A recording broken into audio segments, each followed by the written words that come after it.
ने शुरू की सिंगिंग, फिर भी क्यों पीछे रह गई सोनू कक्कड़। नमस्कार, स्वागत है आपका जीबीएन 24 में। मैं हूं आपके साथ खुशी मित्तल। आज हम बात कर रहे हैं उस सिंगर की जिसने नेहा कक्कड़ से पहले माइक पकड़ा लेकिन स्पॉटलाइट में कहीं पीछे छूट गई। एक ऐसा नाम जो नेहा और टोनी की कहानी का पहला पन्ना है। 5 साल की उम्र में मंदिरों में भजन गाने से करियर शुरू किया। घर में तंगी इतनी थी कि स्टेज के बदले सड़क किनारे भी गाना पड़ा। जी हाँ, हम बात कर रहे हैं सोनू कक्कड़ की। बता दें कि मशहूर सिंगर सोनू कक्कड़ ने हाल ही में एक ऐसा कदम उठाया जिससे उनके फैंस और म्यूजिक इंडस्ट्री के लोग हैरान रह गए। जहां उनकी बहन नेहा कक्कड़ और भाई टोनी कक्कड़ अपनी जोड़ी से लगातार हिट गाने दे रहे हैं, वहीं सोनू ने एक भावुक सोशल मीडिया पोस्ट के जरिए एक ऐलान कर दिया कि अब उनका अपने भाई बहन से कोई नाता नहीं रहा।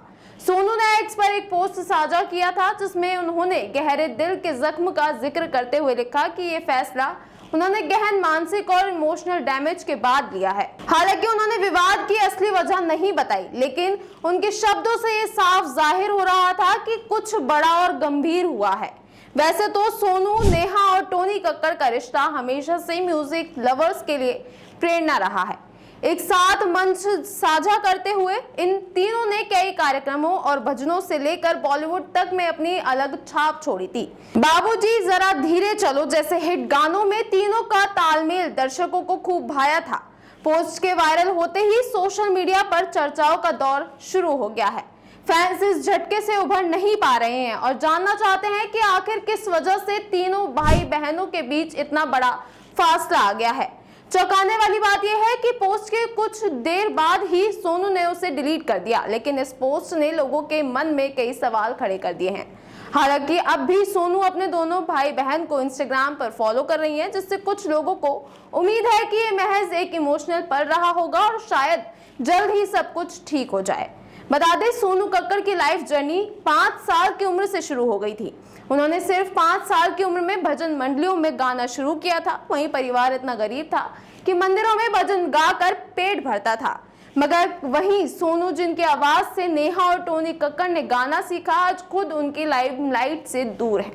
हालांकि ये बात खुद नेहा और टोनी ने कबूल की कि अगर सोनू दीदी नहीं होती तो आज हम गायक नहीं होते। लेकिन फिर भी सोनू की लाइफ जर्नी कई सवाल खड़े करती है कि बॉलीवुड और म्यूजिक इंडस्ट्री में वो मुकाम सोनू को क्यों नहीं मिला। क्या ये सिर्फ टाइमिंग का खेल था या इंडस्ट्री का रवैया?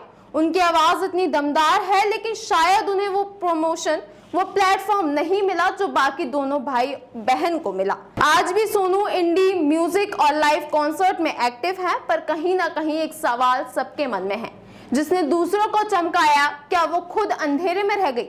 जहां Neha Kakkar Indian Idol, party songs और इमोशनल ट्रैक्स की क्वीन बन गई है, वहीं सोनू कुछ हिट गानों के बाद गुमनाम सी हो गई। एक्सपोजर, प्लेटफॉर्म और सही वक्त पर सही मौके, ये सब वो चीजें हैं जो नेहा को तो मिली, लेकिन शायद सोनू को नहीं। अब सवाल ये है कि टैलेंट ज्यादा जरूरी है या टाइमिंग और ब्रांडिंग? सोनू कक्कड़ की जर्नी बताती है कि सिर्फ टैलेंट काफी नहीं, लाइमलाइट भी जरूरी है। आपको क्या लगता है, क्या सोनू को दूसरा मौका मिलना चाहिए? हमें कमेंट में जरूर बताएं और ऐसी और तमाम खबरों के लिए देखते रहें जीबीएन 24।